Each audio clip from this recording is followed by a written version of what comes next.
Wacha ni wapatie kichwa cha ujumbe siku ya leo, vile Mungu anavyopenda tukapate kufundishana siku ya leo. Bwana asifiwe. Kwa sababu Mungu ako na makusudi na maisha ya watoto wake, ana makusudi mema na maisha yetu, ana makusudi mema na sisi vile anavyopenda. Leo kichwa chetu cha ujumbe tutaongelea juu ya uaminifu. Bwana asifiwe. Kuwa mwaminifu kwa Bwana, kuwa mwaminifu hata popote pale ambapo una nafasi. Bwana asifiwe. Kuwa mwaminifu ni kwa namna gani? Kuwa mwaminifu ni mtu kuaminika. Bwana asifiwe. Kuwa mwaminifu ni mtu kuaminika. Kuwa mwaminifu unaweza mwamini, unaweza aminika kwa vyovyote vile. Hiyo ndio uaminifu. Bwana asifiwe. Na hata mtu akipata katika nafasi yeyote ile, kwa kazi yake, kwa biashara yake, kwa jambo lolote lake lile, na amekuamini, unakuwa mwaminifu katika hilo. Na unapokuwa mwaminifu, kwa kweli akija atakuta kwamba hakuna dosari, na ndani huyo mtu atakufurahia sana. Bwana asifiwe. Jambo ambalo watu hukosa sana ni kuwa waaminifu. Lakini ukiwa mwaminifu kwa chochote kile, kwa kweli hapo ndipo baraka zetu huwa zinapatikana. Bwana asifiwe. Mtu aliye mwaminifu ni mtu ambaye amejiamini. Bwana asifiwe. Licha ya kuaminiwa, yeye mwenyewe anajiamini. Na unapojiamini, na wengine watakuamini. Haleluya. Mtu huyo ni msikivu. Tunaongelea kuwa mwaminifu. Ni mtu wa kusikia maneno akiambiwa. Huyo ni mtu mwaminifu. Mtu huyo ni mtiifu. Mtu huyo ni mjasiri. Bwana asifiwe. Mtu huyo si mwoga. Huyo mtu mwaminifu habadilishi na hali. Mtu huyo ambaye ni mwaminifu, mtu huyo mwaminifu,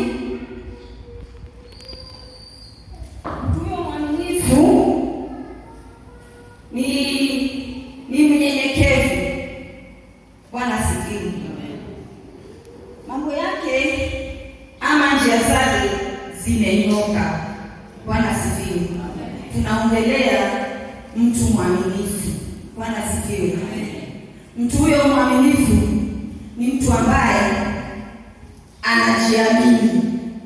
Mtu huyo mwaminifu hata akiachua kazi yeyote anaweza ifanya kwa uaminifu. Anaweza aminiwa kazini, anaweza aminiwa kwa huduma, anaweza aminiwa hata kwenye nyumba yake, anaweza aminiwa popote pale, hata kwa ofisi.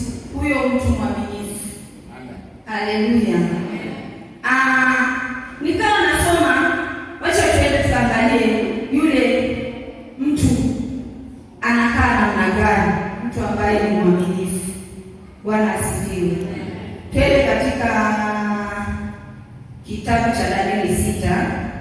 Tunaanza huo mstari wa kwanza. Tutaona mtu mwaminifu anakaa namna gani. 120 wawe juu ya ufalme wote. Endelea. Na juu yao akaweka wakuu wa wale hawa watoe hesabu kwao, mfalme asipate hasara.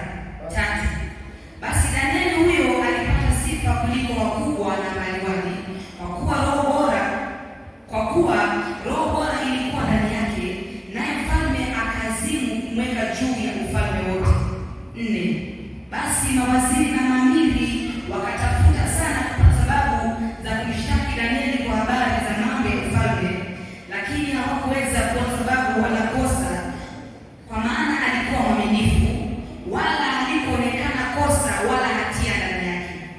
5. Ndipo wale watu wakasema, tutapata sababu ya kumshtaki Danieli huyu tusipoipata katika mambo ya sheria ya Mungu wake. Basi wale mawaziri na maamiri wakakusanyika pamoja mbele ya mfalme, wakamwambia hivi, Mfalme Dario uishi milele. 7. Mawaziri wote wa ufalme na manaibu na maamiri na maliwali wamefanya shauri pamoja ili kuweka amri ya kifalme na kupiga marufuku ya kwamba mtu yeyote atakayeomba dua kwa Mungu awaye yote au kwa mtu awaye yote katika muda wa siku 30, ili kwako mfalme atatupwa katika tundu la simba. 8. Sasa mfalme piga marufuku ukatie sahihi maandiko haya yasibadilike, kama ilivyo sheria ya Wamedi na Wajemi isiyoweza kubadilika. 9. Basi Mfalme Dario akayatia sahihi maandiko yale na ile marufuku. 10. Hata Danieli alipojua ya kuwa yale maandiko yamekwisha kutiwa sahihi, akaingia nyumbani mwake, na madirisha katika chumba chake yalikuwa yamefunguliwa kukabili Yerusalemu. Akapiga magoti mara 3 kila siku, akasali, akashukuru mbele za Mungu wake kama alivyokuwa akifanya tokea hapo. Amen. Amen. Kwamba ilimpendeza Dario kuweka juu ya ufalme maliwali 120 wawe juu ya ufalme wote, na juu yao akaweka wakuu 3, na Danieli alikuwa mmoja wao, ili maliwali hawa watoe hesabu kwao, mfalme asipate hasara. Bwana asifiwe. Amen. Tunaona kwamba mfalme Dario ilimpendeza kuweka juu ya ufalme wake maliwali 120. Bwana asifiwe. Amen. Watu 120, na katika hao watu 120 tunaona kwamba Danieli alikuwa hapo ndani yake, na tunaona kwamba unaposoma hilo neno unaona hata wale ambao walikuwa malipale walichagua 120 hatujui majina yao, lakini naona la Danieli liko pale. Bwana asifiwe. Kuonyesha kwamba Danieli hakuwa mtu wa kawaida. Danieli alikuwa tofauti na wale watu ambao walikuwa malipale. Tunasoma tunaona kwamba katika wale watu 120 kukachaguliwa watu 3, na tunaona kwamba katika wale watu 3 Danieli alikuwa malipale.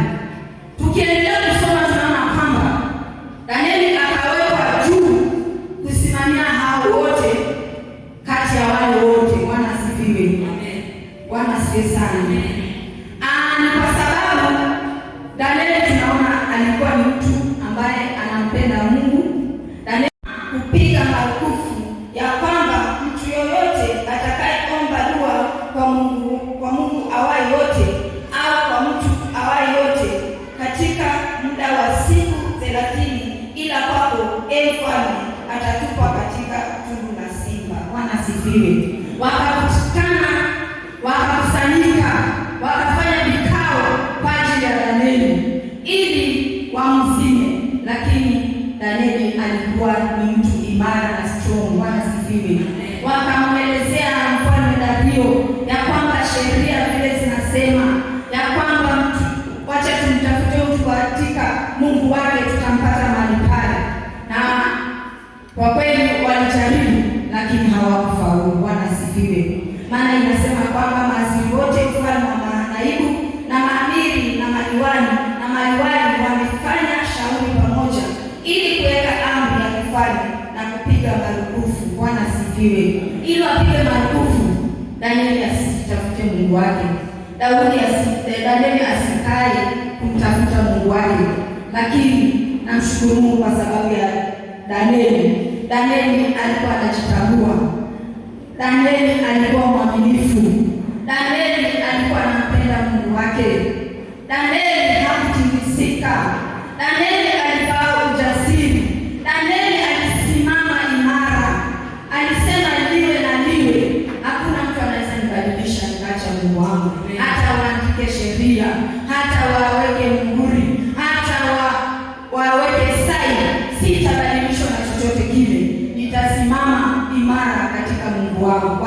asifiwe. Ndiposa ninawaambia kwamba neno la Mungu linasema kwamba tuwe waaminifu. Bwana asifiwe. Tuwe waaminifu. Ukiwa mwaminifu kwa Mungu, kwa kweli Mungu hata kuachilia. Ukiwa mwaminifu kwa Mungu, hata vita vinuke, hata shida zinuke, hata matatizo yanuke, chochote kisimame kinyume, watu wakugeuke, watu wakushitaki, watu waende kukushitaki, watu waende wakutane vikundi, watu wafanye njama. Ukiwa mwaminifu, Mungu atasimama na wewe. Ninaona kwamba Danieli alisimama na tunaona kwamba Mungu akamtetea na akampigania. Bwana asifiwe. Tunaona kwamba ilipitishwa siku 30 mtu asiombe, maana walijua kwamba aliye wakiomba ni hapa ni Danieli. Siku 30 mtu yote asiombe, wakati hivyo. Lakini tunaona kwamba hiyo Danieli hakukubaliana naye. Bwana asifiwe. Sijui ingekuwa ni wewe ingekuwa vipi, sijui ungesema nini. Bwana asifiwe. Sijui ungeenda wapi, sijui ungefanya nini, lakini kwa sababu tunaona mtumishi wa Mungu hizo siku 30 yeye alikuwa anatuma, anaendelea kuintasidi ndani kwa ndani, akiomba Mungu wake, akisema Mungu, najua huwezi niacha, najua kwamba Mungu utakuwa pamoja nami katika hivi vita vyote, najua mimi ni zaidi ya mshindi, sitashinda, Mungu utanishindania, Mungu utanipigania, utasimama nami, hakuna chochote kitakachokuwa kinyume nami, hata wakiinuka hawataniweza, maana Mungu yuko pamoja nami. Danieli alikuwa anaomba ndani kwa ndani. Bwana asifiwe. Haleluya. Wajua siku 30 ni siku nyingi sana. Haleluya. Siku 30 ni siku nyingi sana. Kwa hivyo hata mtu mwingine angepewa hizo siku hangetoboa, angetulia tu akasema wacha nikae. Lakini Danieli aliendelea akijua kwamba Mungu atamshindania, Mungu atampigania. Bwana asifiwe. Haleluya. Danieli akasimama imara, Danieli akakaa ujasiri, Danieli akasema nitakuwa mwaminifu kwa Mungu wangu, sitamleti Mungu wangu down, nitasimama kamili, nitakuwa niko imara kabisa, hata waseme nini, mimi sitabadilika, mimi nitakuwa yule yule, mimi sitachange. Bwana asifiwe. Bwana asifiwe. Danieli akasimama imara, akasema kwamba sitabadilika, hata waseme nini, nitasimama imara, hata waseme nini, mimi nitakuwa imara, sitabadilika, kwa sababu namjua huyu Mungu wangu. Maana neno la Mungu linasema mjua Mungu wako atakuwa hodari. Bwana asifiwe. Danieli akatambua kwamba wamjuao Mungu wao atakuwa hodari, hawatatingishika. Bwana asifiwe. Kwa hivyo Danieli akasimama imara, hawakutingishika. Hata kama walitoa ripoti zao ya kwamba watu wasiombe, akasema hiyo haijalishi wamesema nini, mimi najua niko na Mungu ambaye anaweza, niko na Mungu anayejibu, niko na Mungu anayetenda, niko na Mungu asiyeshindwa na chochote. Bwana asifiwe. Mstari wa 8 unasema, sasa mfalme, piga marufuku ukatie sahihi maandiko haya yasibadilike, kama iliyo sheria ya Wamedi na Wajemi isiyoweza kubadilika. Bwana asifiwe. Mfalme Dario akaambiwa ya kwamba aende sahihi, kwa sababu ya hayo yamepitishwa, na akaweka sahihi. Bwana asifiwe. Lakini huyu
cha maana. Kuwa mwaminifu ni kitu kinachoweza hata kukupatia heshima. Bwana asifiwe. Kuwa mwaminifu utapata heshima. Popote utakapokuwa utapewa heshima. Katika nafasi yoyote utakuwa ukikuwa unaanikwa mahali hapo kwa sababu una heshima. Umekuwa mwaminifu. Bwana asifiwe. Bwana asifiwe sana. Kuna watu wengi wakipewa nafasi wanaziharibu wao wenyewe kwa sababu ya kukosa ule uaminifu. Bwana asifiwe. Unapewa kazi, unaaminiwa, unaenda ofisini, unakuta kwamba unaharibu kwa sababu ya kukosa uaminifu.